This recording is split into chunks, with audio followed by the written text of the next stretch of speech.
Hey, boys and girls, I decided to do the children's sermon today in the church building because we're starting to meet. This is usually where I sit, and you're out there usually on the floor in front of me. Today, one of the things I want to talk about is one of the things we do is in church we pray the Lord's Prayer, and I think most of you know it, but you know how it starts: Our Father who art in heaven, hallowed be thy name. And I want to talk about our Father. Now, when I had four children, and when they were little, they called me Daddy. When I was growing up, I called my father, I called him Daddy. What do you call your dad, your father? I didn't really call my dad Father, because sometimes when my mother would say, "You need to see your father," that was kind of scary. That means I'm probably in trouble because Father sounded so much higher. But I think it's probably good when we think about God as our Father to think of Him in the very highest way. Now, we do learn something about God as our Father from our dads. What are some of the things your dad does for you? He takes care of you. He loves your mom because your mom and your dad really work together. That's pretty important. But, your father, he loves you. And sometimes he has to go to work somewhere else. He works really hard, comes home really tired. But why do you think he's working? Because he wants to get money so he can buy you clothes and give you things you need, help you go to school and to learn.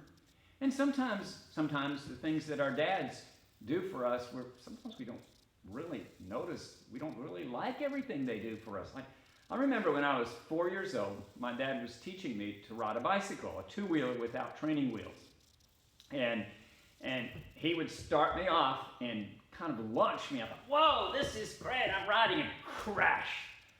And I was so mad at him. I can still remember, "Why did you let me fall? It's your fault that I fell." And he would say, "Oh, I'm sorry. I'm sorry you're hurt. Come on, get up. You're going to learn how to do this. You got to fall a little bit." And so I thought, ugh. And so then he'd start me again, and eventually I learned how to ride a bike.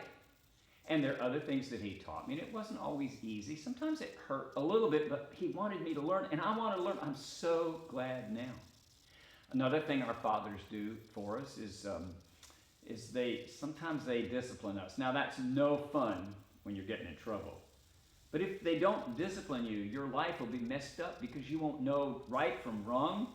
You won't be able to be involved in sports. You won't be able to be a good citizen. You won't even be able to be a good driver of a car or a good mom or a dad because they haven't taught you right and wrong until base. Sometimes what fathers do is kind of hard. But and I look at as a father to my kids, I have to admit that sometimes our dads mess up. Sometimes I was just grouchy with my kids. And they know it. They're growing up now and they can tell. Sometimes I just didn't have patience. Or sometimes my kids would be talking about something, really trying to tell me something. Be quiet, be quiet. And sometimes I didn't treat them that in a way that seemed really loving. But when we understand God as our Father, all the things that we dads do that are really good, God does perfectly and better. And the things that we do wrong, God doesn't do any wrong for His children. He does everything right, everything perfectly. And so when we pray, "Our Father who art in heaven," we know that He loves us, that He made us, that He takes care of us. We know that He is just, that He doesn't make any mistakes. We know that He cares for us and He wants us to learn to know Him and to trust Him.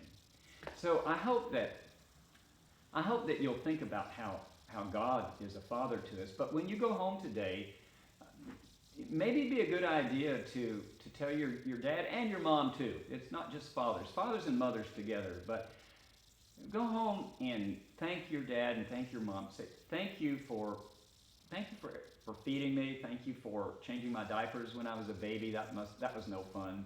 Thank you for being patient with me when I'm disobedient. Thank you for discipline in our home. Thank you for fun things. Thank you for laughing with us together. Thank you that you really care for us. Thank you most of all that you bring me to church. and you teach me about Jesus so I can learn about my Father who is in heaven.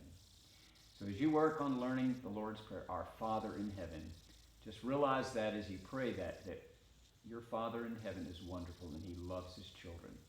I hope you have a really blessed Lord's Day. Bye.